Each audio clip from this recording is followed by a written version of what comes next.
Hey everybody, welcome back to Colony Drop, your favorite Gundam podcast. My name is Isaac. And my name is Brian, and this is a podcast where we talk about anything and everything related to the Mobile Suit Gundam franchise. From the anime, to the movies, to the models, to the music, to the clothes, to the food. You name it, Isaac, we do it all. That's right, Brian. And today we're talking about something very special, something amazing, something that certain Gundam fans might not even know about. Isn't that right, Brian? Yeah, there was a movie that came out in the last year, I guess. Back when we watched the original Mobile Suit Gundam, we mentioned that there was a lost episode, episode 15, called Doan's Island. And the original character designer from Mobile Suit Gundam, Yoshikazu Yasuhiko, he was also the writer and illustrator of the Origin manga. Oh, nice. Wow. He redid episode 15 as a movie. I'll say loosely adapted. It's not exactly the same, but its general plot is there. Yeah, sure. And we got a whole movie out of it, Isaac, of the original Gundam in nice new animation. It looks basically exactly like Gundam the Origin, slightly updated, I guess. Yeah. It was a pleasant surprise, Isaac. Yeah, absolutely. I think I speak for the both of us, Brian, when it really wet our whistle and made us want a whole remake of the original series in this style, because it was beautifully animated. It was a great story. It was a great experience. Who knew they could stretch out a single episode for about 2 hours, maybe a little over 2 hours. Oh no, I think it was about an hour 48, something like that. But yeah, wow, what a great ride this was. Yeah, I loved it. I thought it was fantastic. So that's what we're going to do today, listeners. We're going to review, discuss Mobile Suit Gundam, Cucuruz Doan's Island, the film. Yeah. Let me give you some particulars, Isaac. So this is, again, it's a film. It was released on June 3rd, 2022, theatrically in Japan, and then followed somewhat quickly thereafter, September 27th and 28th in 2022 in the US, and then it hit streaming in April of 2023 for the U.S. Now, Isaac, the only regret I have here is that we were not able to see this in the theaters, because when I say it was released on September 27th in the U.S., it was literally just September 27th and 28th. They didn't show it any other day. And if you couldn't get off work, to make the whatever it was, like the 5 o'clock showing, you were kind of out of luck. So I personally couldn't do that. I don't think you were able to either. And that's a big regret. I doubt they're ever gonna show it again. So kind of a bummer. No, unfortunately not. But the great thing about the internet is you can kind of look for anything, and you can find it. And then you can watch it. Yes. Speaking of availability, this is currently available on Crunchyroll, and as of the day we are recording it, is also available on Gundam Info, which is the official Gundam YouTube channel. However, I believe on Gundam Info that when they put it up, usually just like all the other series they put up, they do not put up the English dub. They only have the subs, which that's fine. But if you want to watch the dub, like Isaac, you got to go to Crunchyroll, or you got to consult Isaac's sources in the Crossbone Vanguard. You know what? The good thing about English dubs is, they're usually lying around the corners of the internet. You just got to go look under those shady, shadowy corners, and, you can find anything available already, ready for viewing anime-wise. And, why pay a membership? Why subscribe? Just, the right Google search, and you can find the exact Gundam anime you're looking for. It dubbed.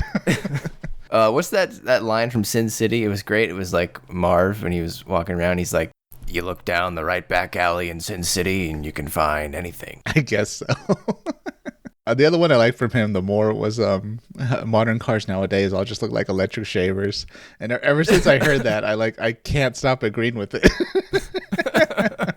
Fantastic movie. Second one, not so great, but first one, phenomenal. Isaac, interestingly about this, they have not released this on Blu-ray in the United States yet. So really, the only way to watch the dub is Crunchyroll. If you wanted to, because normally you could go buy the Blu-ray and watch it there too, but they just haven't released one. They did in Japan, just not over here. Is that because, why put in the capital for that? Because Blu-rays, I would argue, is a dying media by now. I mean, it's essentially, they might as well call it like collector's ray at this point, because nobody mass market is buying this anymore. They're just going through their streaming platforms hoping something comes up that they like. Yeah, I'm not sure. I mean, I think this one's in a little bit of a weird scenario. I don't really know the right situation, but I got the sense, because I think Crunchyroll controlled the theatrical release. Obviously, Crunchyroll, they obviously prefer their streaming platform, so maybe they just don't want to release it on Blu-ray. I think a lot of anime does pretty okay on Blu-ray, given that, like you said, it is sort of a collector's thing, because if they take your anime off the streaming platform, there's really no other way to watch it, right? So I think this is one of those things that maybe does a little better. Maybe not no other way. but Well, I mean, no other official way, no other non-Crossbone Vanguard. of course. But Brian, you just said something pretty insightful right now. You just said that this is kind of in a weird spot. And that's true in multiple ways of looking at Doan's Island. If you think about it, for some people, this might not be canon from a certain point of view because it wasn't part of the original run they saw. Number two, in a way, this is almost a perfect side story, almost right up there with 8th MS Team, because it had an impact on the setting, but at the same time, it was so almost off to the side that it didn't affect a whole lot compared to what happened. It was almost like Amuro's, weekend getaway. And then he comes back to the ship and like everything goes on as normal. Yeah, it was one of those vacations where, you don't feel very rested afterwards. Yeah. You actually feel more tired. It's a vacation with nuclear weapons. So it doesn't really follow the TV continuity or the film continuity. It follows more along the lines of the origin continuity, which is slightly different. Mm-hmm. I mean, Slegger was obviously in the movie, and he was there. He was on the crew much earlier than he was in Slegger. In the original series, and he might have had the best line of the film.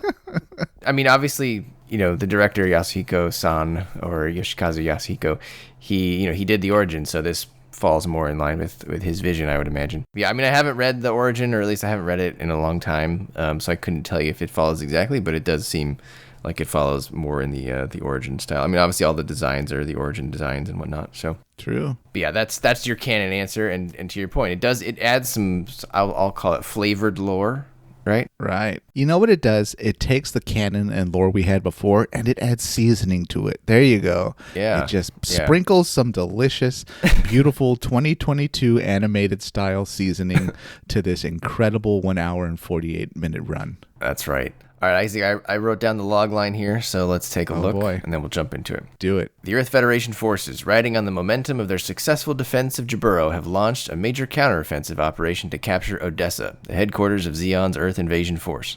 The White Base, with Amuro aboard, is headed to Belfast for final resupply before the operation. On the way, the White Base is assigned a special mission to mop up enemy remnants on an uninhabited island, known as the Island of No Return. Amuro and his comrades set out to search for remnant operatives, but all they find are children who shouldn't be there and a single Zaku. After losing the Gundam in battle, Amuro encounters a man who calls himself Cucuruz Doan. Will Amuro be able to uncover the island's secrets, find his lost Gundam, and escape in one piece? Wow. Dun, dun, dun. Well, first things off the bat, listeners, you're going to have to drop a comment. I want to know if you call it Jaburo or Jaburo, or if you happen to be from maybe a Spanish-speaking country, if it's called, I don't know, Jaburo or something. This is the third time I think we've had this debate on this podcast. This is a multiple choice question. Technically, there isn't a wrong choice, but my God, I want to see what the majority of fans go with. I'm going to go Jaburo. Anyways. Well, you're a 0083 adherent through and through, exactly. Right? So Jaburo, because I would imagine in military lingo that's what they ended up calling it. But okay, yes, that's exactly the perfect setup for the series.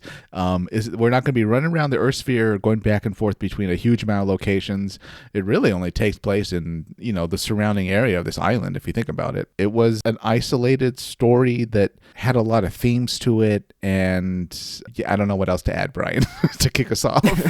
Yeah, I mean, I thought it was a great film. I finished up watching it, and I thought usually Isaac and I think we take notes probably throughout the things we watch, just for the podcast. And I actually wrote down at the end, I don't really have too much to complain about for this film. It was very, very different than what we just watched, Isaac, The Witch from Mercury, where that one I couldn't write fast enough when I was watching the damn show. I had to pause it all the time. But this one, I just let it flow, let it breathe. I thought it was a great film. The island here is an actual island. It's called Alegranza. It's in the Canary Islands, which are off the coast of Africa, but actually a province of Spain, which I thought was interesting. Maybe you can give us some history on that one. Clearly, I don't think Spain got Sadly, I have minimal knowledge of the Spanish islands history. of the Spanish provinces in the Canary Islands. You know what?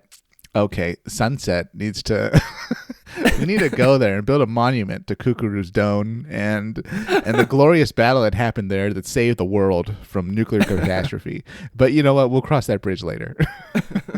Isaac, so you watched the dub, right? I sure did. All right. I also watched the dub just because I was like, sure, let's watch the dub. There you go. I actually enjoyed the English voice actors. I thought they did a good job. I still do miss the old dub cast, but far and away, Isaac, my favorite part of the dub cast is still the voice actor for General Revel. He was back. Didn't have a big role, but Jason Simon, you have a wonderful voice. We need, if they ever do remake the show, Isaac, we need a lot more General Revel just so that guy can do the voice. Yeah, we'll add him to our list of potential people to contact for an interview.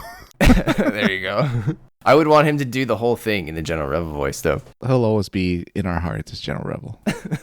So just in terms of things that we thought about the movie, Isaac, I made a list. Did you make a list? Yes, I did. It's in my mind. All right.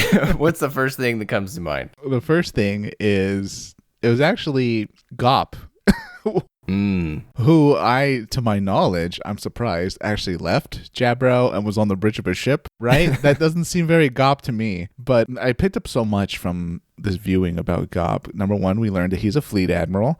I don't think that was mentioned anywhere else. Maybe it was. Number two, this might be, at least canonically, this is the second time he's met / talked to M'Quve.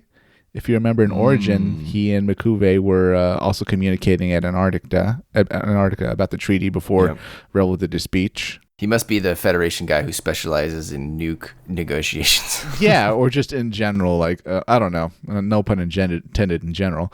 But General Revel, I assume, is probably more like the brawler type officer, and, you know, Gopp will be the one they actually need for something administrative. But that doesn't really make sense here because Gopp was part of the fleet. Yeah, he had his own aircraft carrier, Isaac. That, to my knowledge, that was the first time we had seen that aircraft carrier. That thing was massive. Yeah, and it was great seeing Gopp in control of the situation. He wasn't intimidated by M'Quve at all. He and M'Quve kind of always seemed to, whenever they interact, they're always kind of half grinning at each other. You notice that? Yeah. Even in Origin, like, I don't know if that means they both understand each other the most, or if they both really don't take each other seriously. Could be that. Yeah, I guess Gopp really doesn't take M'Quve seriously because he didn't care at all that those nukes were going to launch. Like, every other officer on Gopp's bridge, and also a little asterisk that I noted, there was a woman for once, at least two women. One or two women on Gopp's bridge. We almost never see high-ranking Federation women, right? It's like Matilda. That's true. That's kind of it. And they killed her. Yeah, there you go. Matilda wasn't even high-ranking. She was pretty mid, I think. Maybe even low. But anyways. Right, relative to the ones that we've seen, she was, I would call her high. But this other woman was clearly on Gopp's bridge, so we know she's high up there. Even when the missiles get launched, Gopp seems to kind of keep his cool, right? Like, I assume Gopp's approach was, look, we'll try to stop the missiles. If we don't stop them, we still have to defeat Zeon. So it's almost inconsequential whether the nukes go off or not. We still have to fight. Yeah, that's fair. I mean, it also, if the nukes go off, it just makes Zeon look worse. Yeah. Right? If they do hit, because then it's like yet another atrocity that they've committed, and this time it would break the treaty. Maybe you could argue that Gopp, his reaction was a bad one, given that it could have killed millions of people. But you know, I don't know what his stance on that is. So it also didn't help M'Quve's case for Gopp taking him seriously, given the fact that the missiles don't actually end up hitting their target. Yeah, that and also the fact that the missiles were in play probably just confirmed to Gopp how weak Zeon's position was at that point. That sure, they're this desperate that they're going to not only break the treaty and use weapons of mass destruction, but, you know, there must be almost nothing really serious left to hold us back if we do go through this attack. Right, because if you think about it, if you're Gopp, you're like, oh man, they actually did launch the missiles, and then you find out that they just blew up. In your mind, you're like, well, these guys can't figure anything out. Yeah, it's like that's a good point, right? It's like, well, you got your little doomsday, you know, fail-safe launched, but then it blows up in the atmosphere, so you have no idea what you're doing. You know, you can't even pull off a threat. Gopp could have done nothing, and the same thing would have happened, most likely. Yeah, exactly. Well, all right. So what was the first thing you noticed? The first thing I noticed was, because it was one of the first scenes, and then it was a theme that continued throughout the film, was that the Federation suits had a bad showing outside of the Gundam here. The Southern Cross team just, like, torched the gyms in Casablanca. Yeah. And then when they fight the White Base crew later on, the White Base crew did not have a good showing either. Slager got his head shot off. One of the gun cannons, I think, got destroyed. And I think, Kai got his whole bottom torso just cut off. I don't even think they took out one Southern Cross member, right? Doan and Amuro took out the entire team. Yeah, pretty much. That's a great point. I didn't really think of it like that. I mean, in the Gym Pilot's defense, they have much less experience than the white base crew. Yeah, that's true. So I'll give them a little bit of that. And clearly, against the gyms that the Southern Cross were fighting, clearly a high mobility Zaku makes all the difference in like upgrading the Zaku's abilities, because they really went through the rest of the gyms in that city. So high mobility Zaku, this was such a great showing for them. And I almost thought they were DOMs till we saw the whole image of the Zaku, you know? Yeah, they have these like slightly larger leg vents. And I guess that's where they put the little mobility engines. But yeah, they're the MSO6 Zaku 2 high mobility type ground uses. These have to be like one of your favorite Zakus now, right, Isaac? Even given the color scheme, I mean... Absolutely, yeah. I was so glad to see them. And, you know, high mobility Zaku's been around for a while, but they're really kind of below my radar. So now they're on my radar. But you got to paint them brown, give them a desert color scheme, and have them skirt around, and then you pay attention. Then Isaac's like, ooh. Yep. I even like the Southern Cross symbol. I'd get that on for the squad, yeah. So something else special, Brian. Add Southern Cross to the list of equal opportunity mobile suit squads, because they had a woman pilot. That is so rare in Gundam. That is true. And that was one of the questions I had for you. I didn't have many criticisms of this film. One of them would have been the white base crew performance could have been better. I think maybe I would have liked to see Slegger kill one of the Southern Cross, because he was billed as like a good pilot, right? That came onto the crew. Yeah, it would have been nice to see him do one of them, even if you still get his gym destroyed. I think that's fine. Yeah. The other one was, if I had to add anything to the movie, Isaac, it would be maybe a little bit more background on the Southern Cross team.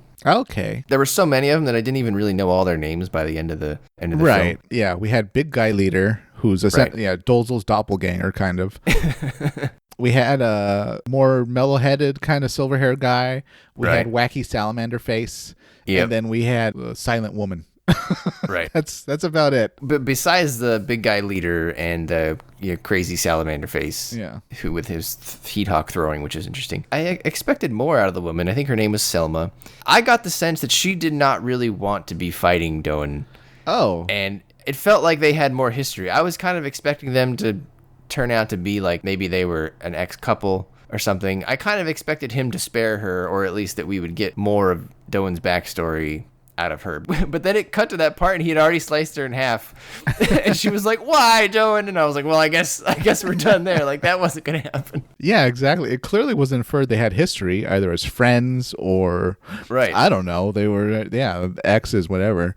But at the happening point, I was expecting like a quick flashback to like, you know, back at Site 3, they're on a date or something, or something like that. But no, we didn't get that at all. You're supposed to infer Doan's previous life before he essentially became a traitor. And then, that's it. Clearly him and the leader of Southern Cross have bad blood, who I guess he has bad blood with everybody though, right? Because he's got a problem with Char also. Although he's right about Char being a traitor. So, yeah, a lot of stuff in the background. Yeah, that leader, I think Egba was his name. Okay. I feel like he just doesn't really get along with anyone. No, but man, I see why they keep him a squad leader, because he's very good at killing other people. He was very good. He annihilated that gym team. Although my favorite part of that gym assault in Casablanca was the anti-ship rifle that the one gym like ate to the face when they blew his head off. Oh, wow. That was great. Yeah. You know what, Brian? I might be getting ahead of ourselves. Like, we didn't actually do a run through of the movie, but what was the sequence of Zeonic goals? By that I mean, it looks like Makuve had Doan on the island to operate and protect the island where the nukes were. That's right. That was what I took from it. Okay, then they lost contact with Doan, or they weren't entirely sure what was going on and they needed the nukes ready, so he sent the Southern Cross squad to the island, who were able to reestablish the remote connections to allow them to allow Makuve to launch the missiles from his command center. Yeah, I mean, basically what happened, or the way I understood it, was they had sent Doan to the island to maintain it. And I could be wrong about that, but I think that's what it was. And then while he's there, he decides, like, hey, you know, I really don't want a nuke. And so he sabotages the nukes while he's there. That's what he was doing at night, was trying to figure out how to make them blow up when they launch. And so Makuve tries to communicate, can't get anyone. So he's like, hey, I need my nukes back. He sends the Southern Cross team in. they get there, they launch the nukes, but Doan has already sabotaged them, so they blow up in the air. Okay, I have so many questions, and these are all very critical questions of Makuve's decision-making abilities. Number one, why would you have one Zaku protecting so many vital nukes for something so critical? Number two, why would you send just the Southern Cross team to secure the island if something had clearly gone wrong with the nukes? Number three, but before Doan, anything happened with Doan and the Southern Cross team even, the Federation fleet pulls up at Las Palmas, which is clearly a stone's throw away from his island. So Makuve really let this drop the ball 3 times in a row with this situation.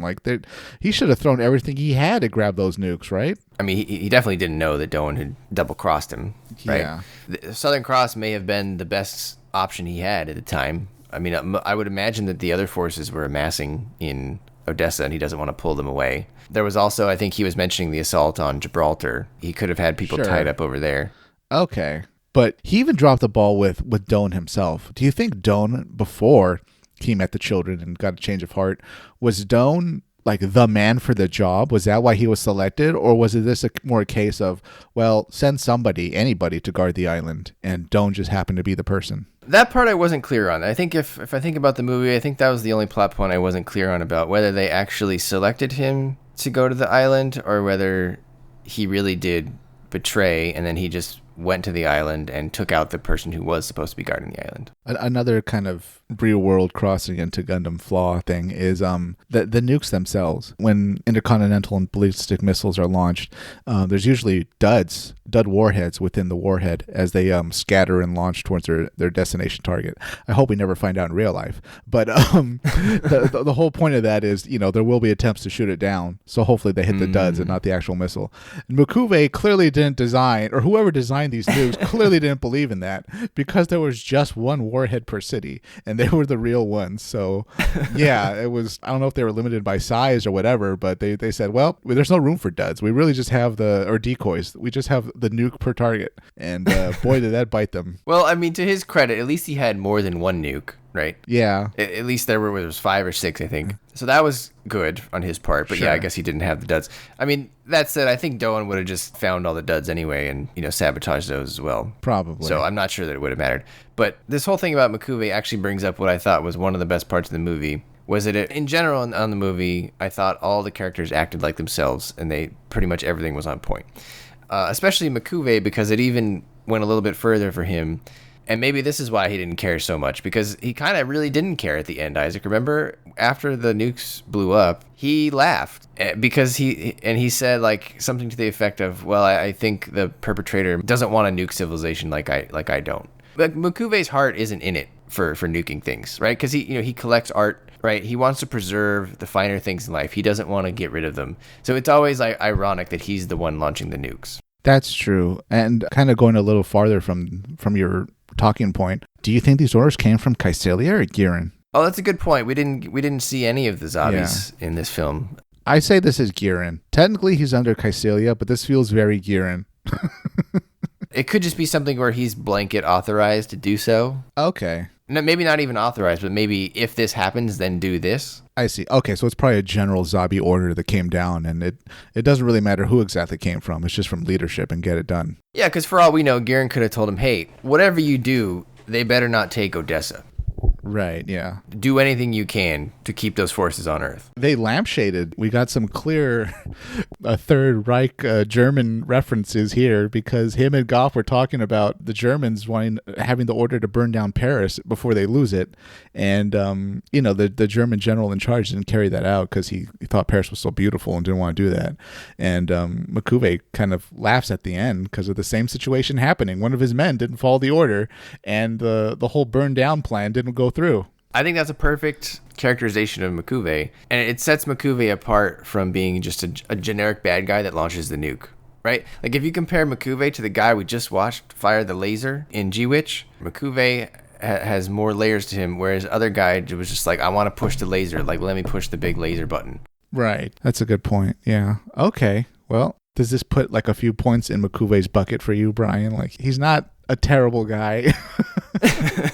I mean, he's still a Zeon. Yeah. But I think it makes him a better character for sure. Yeah. And Makuve, just in general, he's a pretty well-rounded character because he's like high up. He's in charge of all these nukes, seemingly. He's also a pilot, Isaac, who did really well in Mobile Suit Gundam, although he was fighting Amuro. If you compare Makuve to a lot of people that we see, he'd probably do pretty well. Yeah. He's a pretty well-rounded character. He does a lot of things. Yeah, it was great seeing him again. It's a snappy dresser, too, with his little scarf thing, little floof. One of the few, actually, he's the only officer I've seen that ever dresses like that, so. Well, he's got flair.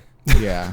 I've seen one guy dressed similarly. I think it was in Origin. It was like Dagwin's little assistant. But okay. Yeah, I don't know what the actual rank means for that or all that. As far as I'm concerned, it's like the cream, the mother of pearl version of like Shima and Char's uniforms and Cadillac's uniform, where only a few people are in red. Only a few people have the neck handkerchief thing. So Right. Speaking of uniforms, Isaac, you must have loved this one because there was a lot more detail on the Federation uniforms than we normally see. Yeah, they look great. The officer uniforms look great. Even Bright's, I wasn't happy seeing Bright in blue because normally I prefer seeing him in khaki, but he looked great. Yeah, that must be an Origin thing. They must place a lot of the Fed people in blue, I would imagine. But did you notice, like, I don't know what to call it, but the upper torso collar area of the Federation uniforms, the colors must have meant something. Like some people had blue and white, some people had blue and red. Did you notice that? Yeah, a little bit. I feel like this is what's going to be great about a remake because it's going to flesh out the world even more with more detail that we can do. And you can begin, very clearly inferring subtle rank differences, subtle, deployment and regional differences. Yeah, and Bright was much more official when he talked to the crew members in this film, right? He kept calling Kai and Amuro by their ranks, which is not something that he really did in the original series. What was cool too was the contrast. Like Bright looked very young here, almost I'd argue younger than the original series, not by much, maybe like a year or so. Just the way he was presented and carried himself, he seemed more mature for someone that was clearly so young. Yeah, and this also is still pretty early on, I would assume, in the journey. I mean, they haven't taken Odessa yet. They've been through some stuff, but they haven't been through Odessa, and they haven't made it back to space yet. So he's still got a lot of growing to do. And I mean, he handled it pretty adeptly by giving the crew an opportunity to get court-martialed, essentially, as Slager kept saying. Yeah. Bright had some of my favorite scenes too, especially with that horrible officer that like gives him the orders to pretty much just relays the orders from headquarters to him. Oh, yep. I loved how when they said that they need the white base to join the attack on Odessa and stop what they're doing on the island, Bright was like, as you may recall, you told us nobody else can do this on the island. So how are you going to have someone replace us to do this operation if you need us at Odessa, So, right. Yeah. And then, of course, when he was just pure BSing that, they had so many engine problems and technical problems on the ship that they can't possibly leave Spain anytime soon. Yeah, I love that he was using both phones at his disposal to do it, right? Yeah. He was like asking one question on the left phone and then picking up the right phone and being like, what do you mean? It was very well handled, Mr. Bright. Interesting design choice on the bridge. Like, why would a captain need two phones next to him? Like, if you're any of our listeners in the Navy, like, if chime in if that's actually how bridges work. Like, the captain's chair really has multiple phones for, I guess, emergency situations or something. I mean, I guess you need at least two. I mean, this isn't Star Trek, right? Where you're like computer, I don't know. It kind of is, Brian. Because they clearly have a main screen, and they can. That's true. Yeah, I hope that has picture within picture, Something else that made me laugh. There was actually quite a lot of laughs for me in this film. So the Bright sandbagging everyone, which was funny. All the Bright slap flashbacks, those were hilarious. I got to see him hit Amuro a few times. I liked how they showed it right one after the other, and like doesn't Amuro say that was even harder than last time or something like that?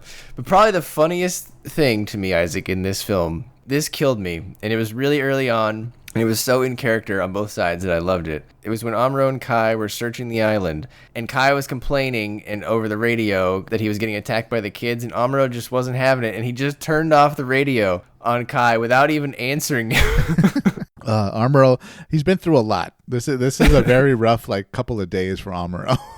And the other funny thing being, I now know how to milk a goat, Isaac, because Doan taught me with his detailed step-by-step goat milking instructions. This movie was a tutorial in that regard then. But one of the funniest things I thought was the children. they locked themselves in. What were they, in a pantry or something like that, or yeah, bathroom? Something like that. The hunger strike. Yeah, and then of course the hunger strike's broken within minutes by by Slager wisely saying that they have honey ice cream, which sounds delicious, by the way. We'll have to do a live stream where Isaac eats honey ice cream and watches Doan's Island. Well, we'll do it when we go to Spain, because we clearly have to go there to the actual region, the island region, and we will. We will watch it in the crater of Elegranza Island. We'll tell them, like, we heard you guys were good at, like, honey ice cream. And by the way, we're here to commemorate a great hero.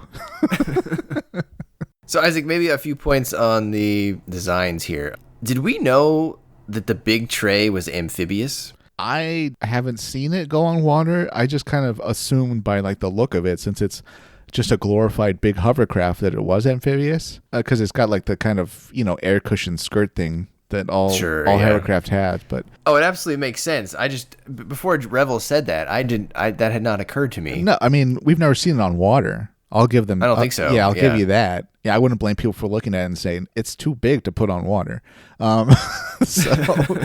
But yeah, I guess, I'm surprised they made such a big point about saying, this is the route that it needs to go through to get to Odessa. Yeah. They made that such a critical plot point, but it was cool seeing the big tray, like, in its little, I guess, dry dock would be the term. Yeah, that's a good dry dock. Yeah. Equivalent of a hangar. Yeah. Right. And then they put, like, a naval capital ship next to it for scale, and so just so we could see how big it was.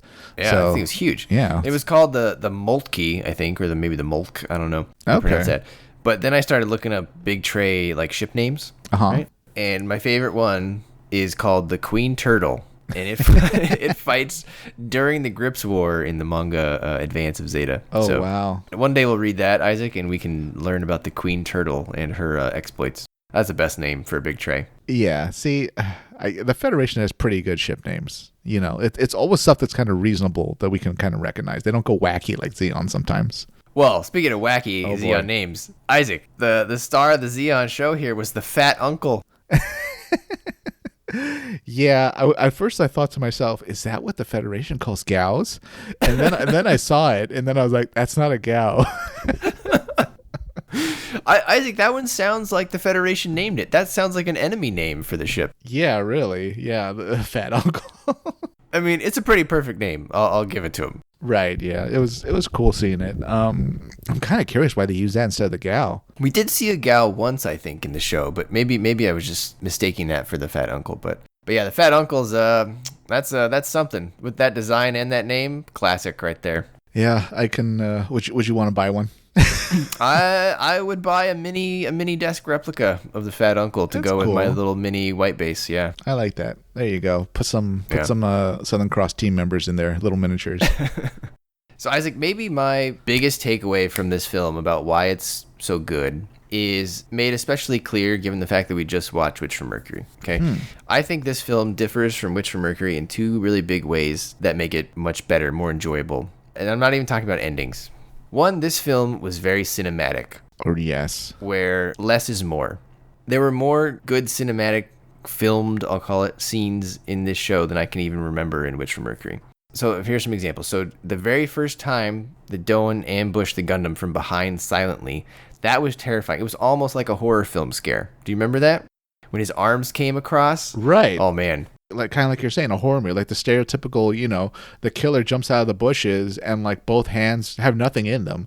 One grabs like your chest or your neck and the other one just covers your mouth. It was essentially that, but with mobile suits. Right. And it was silent. Amuro was looking around and then boom. I was like, oh, like he's here. How did Amuro not detect it? Like, I don't know. Doan's a master of his island. I guess so. The Minovsky particles were very thick.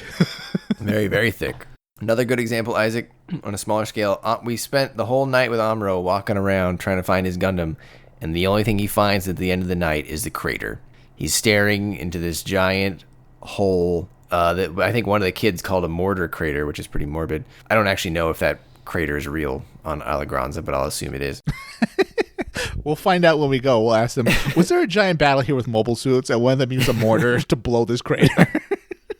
It reminded me of, if you watch Andor, Oh, when they were on the planet doing the undercover operation to steal the gold. right. And how that planet was very sweeping and big. Like that's what Amuro walking into the crater reminded me of. It was much bigger in scope. Amuro felt really small. It made the situation seem very hopeless, but also very melancholic. Yeah, very introspective situation for Amuro to be in. Absolutely, yeah. Kind of backtracking a little bit to what you just said.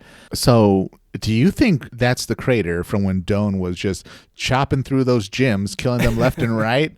And he told the kids later, like, oh, I just came back from just patrolling. There was clearly we're under mortar attack. That's what the explosions were. Nobody actually got killed. I'm fine. But there was just mortars being dropped on the island. We'll be okay. Could be. I don't know. I don't know if it was from that instance or you're just supposed to assume that maybe there was an original battle on the island for Zeon to even seize it. Could have been from that. It also could just be a volcano. I don't really know what the situation is on Alagranza. I guess we could look it up. It is a real island. Maybe it does have a volcano on it. Okay. I kind of have to go back to a strategy question. If the Federation was at Las Palmas with clearly a huge force, why didn't they just go to...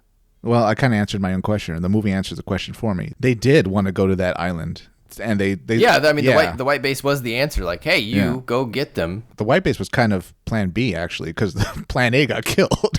Yeah, the gyms didn't do so well. Okay. Lost a gun parry and everything. Okay, so the Federation was working on the island. It just, things just spiraled in a different way than they thought. Okay. Another good example, the very last fight, where it had two great examples. It was Amuro coming in, and at this point he had lost his shield against Doan earlier in the movie. And to fight the big boss, Egba, he lights up both sabers. That was a great scene. Loved that. And then even just the, what I'll call set piece at the end, Amuro fights Egba on the crater's edge. That was a perfect place to have a climactic fight. Oh, yeah. And then they give Egba like kind of a Star Wars villain death, Disney villain death, where, of course, you're always next to like a bottomless pit or a cliff or a chasm. And there you go. Down you go. Although he was cut in half, and that was pretty cool. Yeah. Yeah, that was also, this is not my second way that it differs, but because we're talking about it. That part where Amuro kills Egba was one of the best parts of the film for Amuro because it showed that Amuro wasn't just attacking randomly. He makes a comment like he's waiting for his opportunity. He's like, there. He says something like, there it is. He realizes when Egba let his guard down, and that's when he kills him. It builds some tension there. It shows Amuro has some strategy. He's not just firing off random attacks. Both of them were literally on the precipice of defeat. And so choosing the moment to strike shows his intuition as a pilot. I thought that was good. When that happened, Brian, when he was cut in half, in your mind, were you screaming, "As God is my witness, he is broken in half"? That's exactly what I was thinking. By God, he's dead. Send in the MPs. All right. Oh, JR. But my second reason why it differs from which, Isaac, is this film did had a lot of character interaction where they weren't even talking. The characters had a lot of room to breathe, and they didn't say everything they were thinking. And a lot of stuff was communicated with just looking at each other and pauses, particularly between Amuro and Doan. There was this undercurrent through the movie of like, hey, we both know we're both pilots and we're enemies, but you know what, kid, go look for your Gundam, and I'm just not going to help you look for it, but you can go do it if you want. And Amuro was like, okay, I'm going to go find it, and when I get it, I'm going to probably blow up your Zaku and fly away. I felt like a lot was communicated in the movie without actually saying it, which I think is different than a lot of the stuff that you get like Witch from Mercury, which is they had too little time to do what they wanted to, so everyone was always just explaining everything left and right, which you don't necessarily need to do to make a good piece of work. Yeah, very true. And even not just even alone in silence without any dialogue or monologue, you could clearly see emotion and the thoughts on certain characters' faces just alone. And the scene that really strikes out to me, and I'd love to hear your thoughts on this, is when Amuro squashes that Zeon pilot that was defenseless and running, because Amuro clearly is not okay with what he did. And I would even argue, I know I'm Zeon and stuff, but I would argue that this was very un-Amuro of Amuro to do. It was. I think you have to keep in mind that I think Amuro had to make the choice of to kill him to save the kids or to not kill that guy. Because if he lets him live, he might kill the kids, even accidentally, right? Because a falling piece of rubble could smash the house, and then they're all dead. Part of me feels like that was uncharacteristically Amuro, and what the Amuro I know should have done would be essentially use the speaker on the Gundam and say stop or I will squash you. Right. Whether the guy would have still booked it and Amuro had to kill him, that would have been kind of more understandable. But if the guy kind of surrendered, that'd be much more Amuro, where he takes the guy into custody or something. I don't know how that would have played out, but it seemed more Amuro than the Amuro that we saw. You could say it was a little more Suletta than Amuro, even though I think this came out before Witch from Mercury. Right, yeah. And as far as comparison between the two, I'll just say this. This was much better done and much more enjoyable than The Witch from Mercury, despite The Witch from Mercury having far more time to put together a coherent, good story. This was such a much better, almost an encapsulated movie within itself, it could be. So, right. What was I going to say? Oh, Egba. So Egba calls people traitors twice. Doan, we clearly know is a traitor because he kind of ran off when AWOL, right? MIA. At least that's what his team thinks. Again, Yeah. I don't. If Mukuve placed him there, it seems odd to place him there but not tell his team where he's going. I don't know. That was a little strange. So that's the only thing I'm unclear about. So Okay. if listeners, if you understand, let me know. Let me double check that right now. That's while you're checking on that. Egba throws around the traitor accusation a lot. So first he used it against Doan, and then Egba also said that Char's a traitor. But at this point in the story, Char's part of command. He can't be a traitor. He's doing everything he's told to do. He's actually very good at it. So is Egba just throwing around these insults? I think Egba has some authority issues. Okay. And it seems to me that he's been burned by Doan's apparent desertion. Right? Because he would have been on the team when Doan was leading the Southern Cross. Okay. So does he not have authority issues with Mukuve then because Makuve's power level, or just why would he not have authority? So he only has authority issues maybe if not you're in his squad or near his level. Right. I think it's paranoia about battlefield people with authority. I see. Okay. Because Makuve's he's not on the front lines like Char, like Doan. Okay, that kind of makes more sense. Okay. All right, interesting. I guess whatever helps Egba get hyped up for battle, just call any enemy his traitor or a traitor. So. All right, I'm checking. Here's the facts. But that part, right? It wasn't super clear about how he got on the island in the film. No, I'm very curious too how the final reports were going to Makuve, like hey, I'm on this island, I'm taking care of these kids, and or did he not mention the kids at all, or was Makuve I don't care whatever you do, just keep those nukes running, and then once the communication stopped, Makuve was like, well, I have to send the Southern Cross team. There's a few. Right. I'm curious about how the exact sequence of events happened. All right, I'm reading it here. I think some of this probably comes from some side stories. Oh, man. Guess where Doan's wife was? She was on Island Ifish. The colony dropped to Earth during Operation British. So she was outside of Side 3? Yeah, she was emigrating away from Side 3. He now understood that his wife and son had been killed by Zeon's attack. Oh, wow. Oh, my. That explains a lot. Okay. Oh, boy. Boy, they really picked the wrong guy for the job. Okay, he did desert because there was that one scene. Now it makes sense. There was that one scene in the film where he sees he flashes back to the Southern Cross fight, and he sees the one kid struggling. Yeah, with a dead mother. That was one of the kids. That was the kid's name's Lope. But I did read that afterwards, but I didn't realize when I was watching the movie. Wait a minute. After his wife and son get gassed and dropped on Earth in the colony, and it takes scene the corpse of a random person with a crying child to make him realize, you know what? Zeon's bad. Oh no, it was because he didn't know. He didn't know that he deserted the next day after learning that and seeing the kid. Oh, so that all happened in one day. He found out about what happened to his family, and he saw that the collateral damage in one day. Oh wow. Okay. Yeah. There's a good page on Doan on the wiki because a lot of this was not in the film, so this is actually pretty helpful to gives a lot of context here. But sadly, I'll never read it, Brian, because Doan is a traitor to Zeon. So yeah, Doan killed the Zeon operative that was stationed on the island. Oh, so Doan isn't the actual guard. Correct. He killed the guy that was supposed to be there. It's just a coincidence that he found his way to Alagranza, an uninhabited island that secretly houses a Zeon nuclear silo. After killing the Zeon operative stationed on the island and dumping their Zaku into the ocean, he built a secret home for war orphans, and he rescued there, including the crying boy he saw, which was Lope. Wow. Well, Brian, it sounds like Doan not only punches above his weight because he's a one-man machine that can fight a squad, but it also seems like he has a way of going to the right place at the right time. Does that mean that Doan is a new type, Brian? Oh, I don't know about that. Oh, I don't know. He's a pretty good pilot. Maybe. He's drawn to sorrow for sure. It does give M'Quve a little bit more of a pass then, right? Because M'Quve had a guy on the ground. Yeah. He didn't know that Doan had killed him probably months ago. Honestly, still that much more of a pass, though, because as far as I'm concerned, M'Quve dropped the ball by having one man guarding this very critical, series of missiles. When it should have been a small army. Well, he was probably trying to be quiet, be secret. Why not just put the missiles were on the submarine, right? Why not just move that sub to Odessa? Well, wait, were they in the sub or were they weren't in the base? Okay, well maybe they were transported by the sub, but there's clearly a sub there. Oh, that's fair. You got to get them there. That's true. Yeah. So if they can get on the sub and off the sub, then just put them back on and then move the sub to Odessa. Just mobile weapons. Yeah. You're going to want to keep the ace in your hands, So. I think it's because M'Quve's heart isn't in it, Isaac. All right. Well, you know what? None of this would have happened if Admiral Isaac was in charge.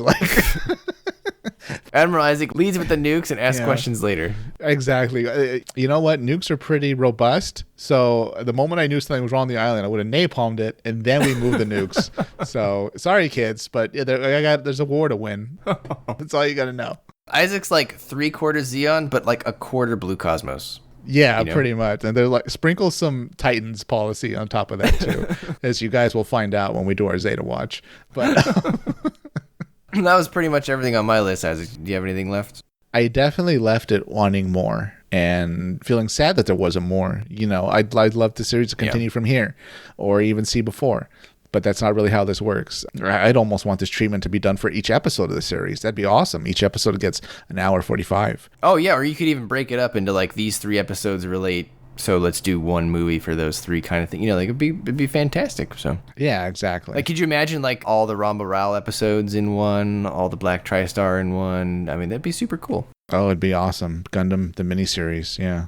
Yeah, I've seen a lot of comments on that. I think it's pretty divided, actually. I think some people, they just can't fathom it being remade. They don't understand why you would do it. There's people like us who see this and we're like, this would be great. Not only do I fall on the side that thinks it would be great because the animation's so cool and it's fun to see in a more modern take, but also I think from a business point of view, I mean, they make Gundam to make money. You're not painting it because you like art. I mean, they like art, but you got to pay the bills. And so at some point, just to keep your franchise going, there will come a time when people no longer want to watch the original. I know that's considered blasphemy by some, but that's just what the kids are into these days, right? They just like flashy things. If you turn on Netflix or Crunchyroll, there's so many other things to watch. At some point, the 1979 series isn't going to draw in new fans. And so that's a reason that I'm going to say it will be remade one day. It might not be this year. It might not be 5 years from now. But 10 years from now, I think it'll probably be remade. And the other reason, which I don't really want to even mention because it's like not a cool thing to talk about, but there's probably some resistance to remaking it while Tomino-san and all the voice actors from the original are still alive. That's a good point. Like, that's a very serious thing in Japan. They may wait till they're all dead to remake it. That's not, I don't mean that to be like morbid or anything, but that's probably just the reality of the situation. It's going to be a lot easier to remake this thing when all those people are gone and they don't have to think about that or worry about it. Not that they should worry about it, but like, if you were to remake this today, a lot of people would say, well, why don't you let Tomino-san do it? Or why don't you let Yasuhiko-san do it? Well, Yasuhiko-san gave that interview a year or 2 ago where he said, look, if Tomino wanted to redo it, he could. No one could stop him. But he also said the Tomino of today is much different than the Tomino who made this show. So do you want him to remake it? Does he even want to remake it? They're all getting really old. Those guys deserve to do whatever they want with the time that they have left. I don't know if they want to take a big project like this on. But regardless, we're all expendable. Businesses don't care. One day, Bandai Namco, they're going to remake this just to make money. It doesn't really matter what I think, what you think. Money conquers all, Isaac. Yeah, that's a good point. I didn't really think of it like that. Hearing you say that almost makes me believe that, well, pretty much does make me believe that we'll get a Star Wars remake. Oh, someday. Yeah, they're already talking about the Harry Potter remake's going to happen, and look how recent that was. I know, right? Does anyone want that? That is ridiculous. Clearly, the executives and I assume the shareholders want that. So, ay. Well, hey, Isaac, you could a lot of people are arguing that you should remake episodes 7, 8, and 9, and I would probably agree with them. As far as I'm concerned, start from the prequels and do a remake. Marvel it, lock in some actors and actresses for huge, lengthy contracts, and just get it done. And expand on it, make it more interesting, answer a lot more questions, definitely. But when Lucas is gone and I don't know, Hamill's gone, or whoever else, fresh young faces, it'll be a great experience, I think, and I'd be optimistic. Just like I'd be very optimistic about a remake for this, even if it's 10 years out. Gundam definitely deserves it, and with its place in anime, I think a reboot and a refresh would definitely attract more fans, breathe life into it, because it's still going strong now. At least we might be in the golden age of Gundam with how great the recent series have been, and even OVAs like this that are kind of side stories. It's just a great time to be a Gundam fan, and this was such a great experience. I look forward to nothing but more great things from Sunrise. Yeah, and if you think about it, Isaac, I think we just celebrated the 40th anniversary in 2019. The 50th anniversary would be a great time to remake the show. 2029. It's not that far away, people. We're already in 2023. Wow. They did the origin. They did this. You could argue that both of them were really testing the waters, right? Like, because if this came out and it failed and no one liked it, then maybe they would be like, maybe people don't want to see that show anymore.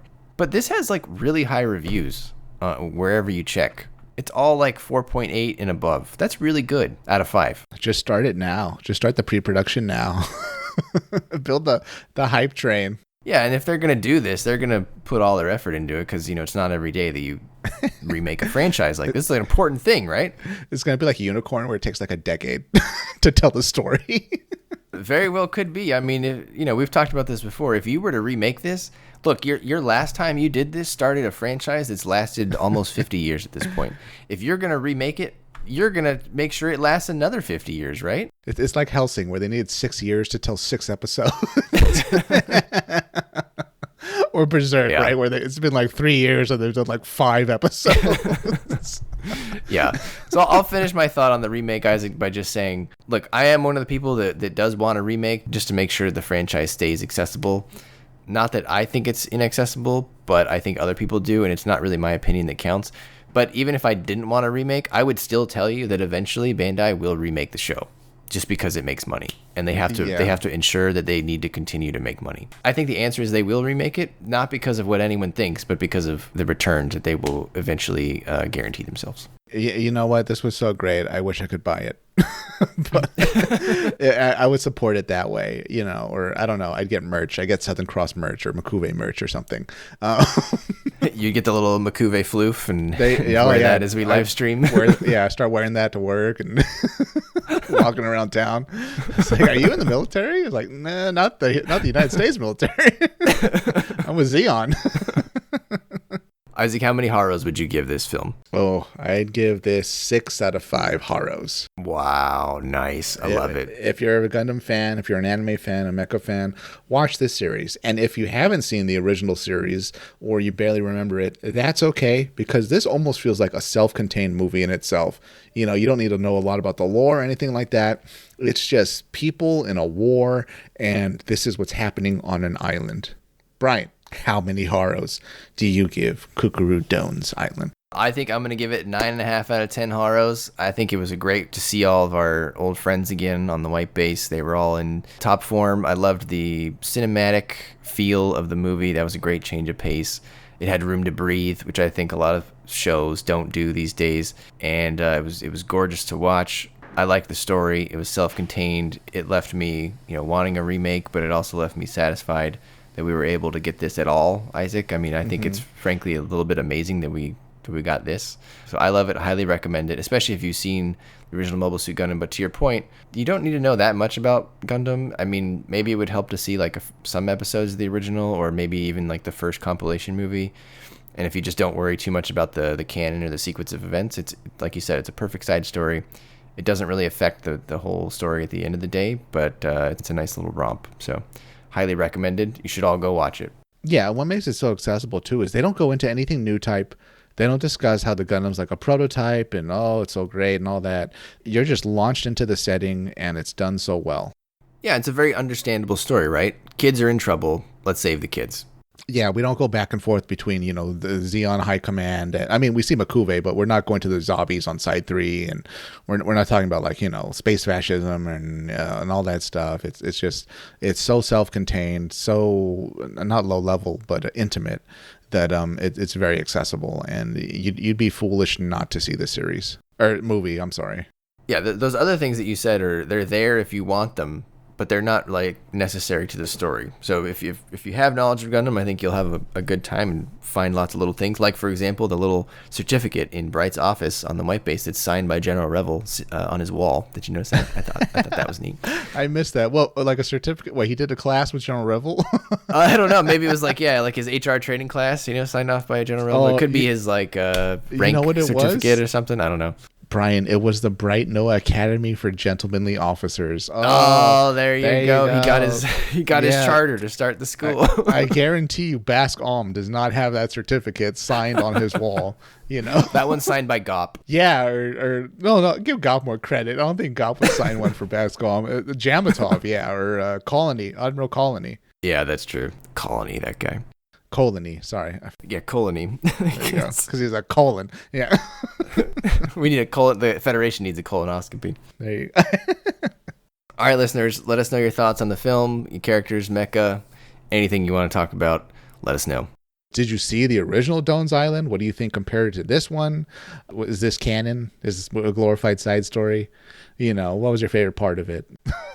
What did you think about the goat milking? Do you think you could do it now that you got those detailed instructions? I mean, look, it's a good movie and it gives life advice, Isaac.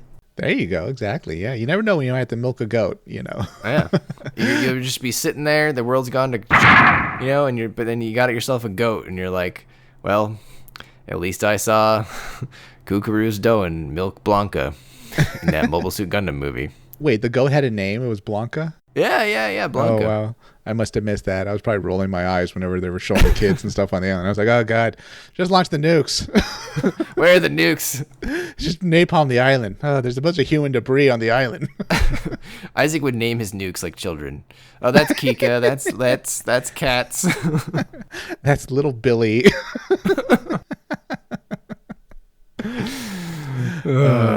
I got kind of like children, right? You always have to watch them. That's true. They require a lot of maintenance, a lot of time. Yeah, exactly. Money. You don't want some guy to hijack and sabotage your whole plan for the news. This is great recording on a Sunday morning, Brian, because it's why go to church when you can record a Gundam podcast, right, Brian? Yeah, this is our first morning recording, listeners. So if Isaac seems peppier, it's because he, just woke up, did his little workout, and then he came to get some Gundam podcast time. Exactly. Yeah. Why go to church when you can go to Gundam, Brian? Jesus isn't real, but Gundam will always be real. Oh, Jesus Christ! Alrighty, everyone, take us away, Isaac. All right, listeners, before you go to sleep tonight, stand next to your bed, get on your knees, put your hands together, look up at the ceiling, and hail the Southern Cross Squadron. The Southern Cross. I'll re-add that in. And hail the Southern Cross Squadron of Zeon. Good morning, everybody.